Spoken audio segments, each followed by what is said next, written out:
జాతీయ రహదారి మీద జరిగిన ఈ ఘోర రోడ్డు ప్రమాదం ఏదైతే ఉందో శివశంకర్ ఇప్పటికే బైక్ మీద వెళ్ళే సమయంలో ఈ ఘటన చోటు చేసుకున్నటువంటి ఘటన ఏదైతే ఉందో అంతా కూడా అందరినీ కలిచివేసింది. శివశంకర్ వాళ్ళ బ్రదర్ ఉన్నాడు, వారితో మాట్లాడదాం. ఈ శివశంకర్ ఎన్ని గంటలకి ఇంటి నుండి బయలుదేరారు?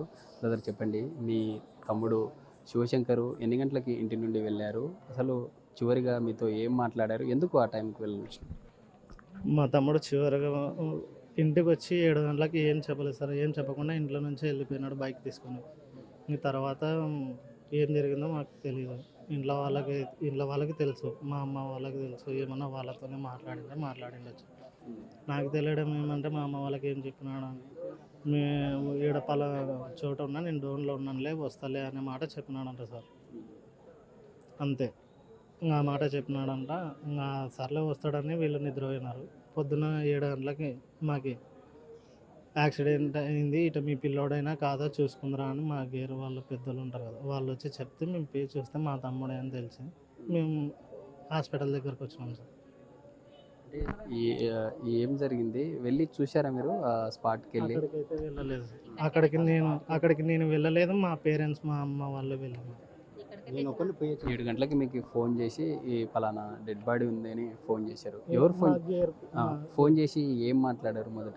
మా గేరు రమేష్ అని అన్న, మీ పిల్లోన్లకు ఉన్నాడు, ఫోటో ఒకసారి చూద్దురా, అంటే యాక్సిడెంట్ అయింది అని చెప్పినాడు. ఏం పని చేస్తూ ఉంటాడు? అంటే అర్ధరాత్రి సమయంలో డ్రైవ్ చేసి వెళ్తూ ఉన్నాడు. వెళ్ళే సమయంలోనే అక్కడ క్లారిటీ లేదు. అంటే శివశంకర్ బస్సుకు అడ్డు ఇచ్చారా, లేకుంటే జిల్లా ఎస్పీ మాట్లాడుతూ బస్సు ప్రమాదానికి ముందే అక్కడే శివశంకర్ బైక్తో పాటు పడి ఉన్నాడని చెప్తా ఉన్నారు. ఏం జరిగింది సార్? మాకు తెలియదు సార్. మాకైతే బస్సు కొట్టింది అని చెప్పినారు. మాకైతే తెలియదు ఏం జరిగింది, ఏంలే, మేము ఆడ చూడలేదు. బస్సు కొట్టిందని చెప్పినారు. మాకు తెలిసినదైతే. అంటే రోజు మీ తమ్ముడు ఏం పని చేస్తూ ఉంటారు? ఇంటికి ఎన్ని గంటలకు వచ్చేవారు? నిన్న ఇంటికి వచ్చి మాట్లాడి వెళ్ళారా, లేకుంటే డైరెక్ట్ పని చేసి అక్కడ నుండి డోన్కి వెళ్ళి? ఇంటికి వచ్చి క్యారియర్ పెట్టి పోయినాడు. ఇంటికి వచ్చి క్యారియర్ పెట్టి ఏమైతే చెప్పలేదు. యాడికి పోతున్నాం అంటే చెప్పలేదు. వస్తా అని చెప్పేసి వెళ్ళిపోయినాడు. 9:30 అప్పుడు ఫోన్ చేస్తే 10:30 కల్లా వస్తలేమా, ఏమి దారి చేయొద్దండి అన్న. ఇంకా అదొకటే తెలుసు.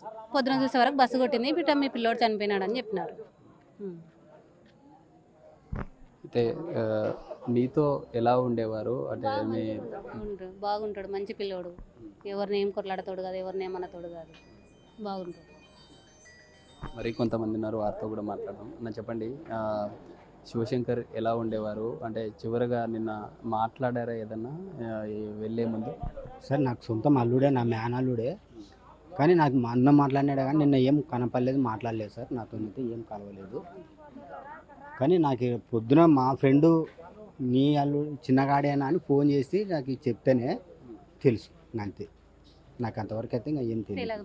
నాకైతే ఏం తెలియదు. బస్సు మీ పిల్లోడో కాదు, యాక్సిడెంట్ అయింది, చూసుకుందరా, ఏమన్నా పచ్చబొట్టు ఉంది అమ్మ అని రాపించుకున్నాడంటే దాన్ని కూడా నేను చూసలేకోండి మా అల్లునికి. కానీ అదేనా కాదంటే వీళ్ళని అడిగిన మా అల్లుడిని, ఏ రైట్ వచ్చిన ఆయనకి ఏమన్నా పచ్చబొట్టు పొడుచుకున్నాడంటే అవి పొడిపించుకున్నాడంటే, అయితే పోదాంరా రమేష్ ఇంటి కాడికి, ఏదో యాక్సిడెంట్ ఏదో జరిగింది, మీ పిల్లోళ్ళకు ఉన్నాడు అంటున్నాడు అంటే చక్కగా వెళ్ళిపోయి చూసినాం మేము ఫోటోలు. మేము వాటికైనా నేను నమ్మలే, నా అల్లుడే అని. వాడుండి వీడు ఇట్ట చేసినాడని వీడియో వేసుకుంటే నాకు ఏడుపు వచ్చింది. వీళ్ళని ఇటు పంపించి నేను అక్కడికి వెళ్ళిన. నేను అక్కడికి పోయి వచ్చిన. కానీ రోడ్డు కొట్టడంలో ఇంత దూరం ఎగిరి పడినాడు. బస్సు మాత్రం ఒక 40 మీటర్లు అంత దూరం కంటే పైగానే ఉంది. అంత దూరంలో పోయి బస్సు అంటుకోపోయినా, అంటే మాకు దగ్గరికి పోనీయలేదు.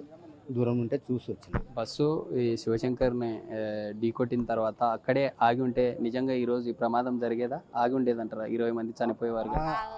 అక్కడ కానీ ఆపింటే ఇంత జరిగేది కాదు. ఆయన బ్రేక్ తప్పించుకొని పోవడం అనుకోవడమే ఆయన చేసిన పొరపాటు. డ్రైవర్ ఇంత జరగడం సరే. నా అల్లుడైనా ఏమి ఇబ్బంది ఏం లేదు. ఒక ప్రాణంతోనే పోతున్నాయి, ఇన్ని ప్రాణాలు కూలిపోకుంటున్నాయి. నా ఇన్ని ప్రాణాలు నాకెంతో బాధాకరం. నా అల్లుడు ఇన్ని కుటుంబాలు ఇంతమందిని బాధ పెడతారు. ఊహించని సంఘటన ఎంతో గుండె పగిలే బాధ అనిపిస్తుంది. ఇది కుటుంబ సభ్యులంతా కూడా కన్నీరు పెడుతున్న పరిస్థితి. శివశంకర్ బెస్ట్ ఫ్రెండ్ ఉన్నాడు. శివశంకర్ నిన్న మీతో ఏం మాట్లాడారు, చివరిగా ఏం చెప్పారు సార్? నాకేం చెప్పలే. పని కాడ నుంచి వచ్చినాడంట, ఇంటికాడ క్యారెట్ పెట్టినాడు, ఏడుకో పోతున్నా అని చెప్పి వాళ్ళ అమ్మకి చెప్పినాడంట, పోయినాడు అంతే.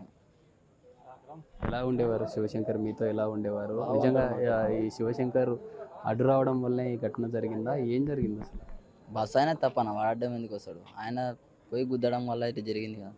ఆయన కొట్టినప్పుడు నా ఇంటి ఇంత జరుగుతున్నా, ఆయనదే తప్పు. వీడ కొడితే అంత దూరం పోయి ఆగితే బస్సు వంత తప్పెట్టవుతుంది. ఇది వారంతా చెప్తుంది ఒకటే. శివశంకర్ బస్సుకి అడ్డు వచ్చారా, లేకుంటే శివశంకర్ను ఢీ కొట్టిన తర్వాత బస్ డ్రైవర్ అక్కడే బస్సుని అదుపు చేసి ఉంటే ఇంత ప్రమాదం చోటు చేసుకునేది కాదు, కేవలం శివశంకర్ మాత్రమే మరణించేవారంటూ కూడా తమ కుటుంబ సభ్యులు కావచ్చు, తమ ఫ్రెండ్స్ అంతా కూడా కన్నీరు పెట్టేటటువంటి పరిస్థితి. ఇప్పుడు శ్రాతో శ్రీరామ్, బిగ్ టీవీ, కర్నూలు.